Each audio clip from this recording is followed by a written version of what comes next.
Here's your latest Royal Air Force 60-second update from 502 Ulster Squadron as we celebrate our 100th anniversary at Hillsborough Castle.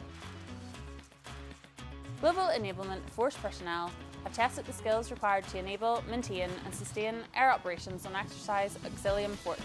The exercise tested their ability to adapt to austere conditions, working alongside our French allies in another great example of agile combat employment. 502 Ulster Squadron is a Royal Auxiliary Air Force squadron with a rich history in Northern Ireland, including its wartime contribution to Coastal Command. The Duke of Gloucester joined the squadron's centenary celebrations at Hillsborough Castle outside Belfast. The latest graduates from the RAF Officer Training Academy welcomed the Chief of the Air Staff as their graduation reviewing officer on 29th of May.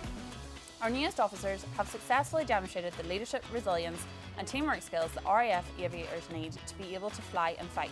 Those skills will be enhanced as they start their careers in the Royal Air Force. Congratulations to graduates from Modular Initial Officer Training Course number 34 and Specialist Officer Initial Training Course number 13.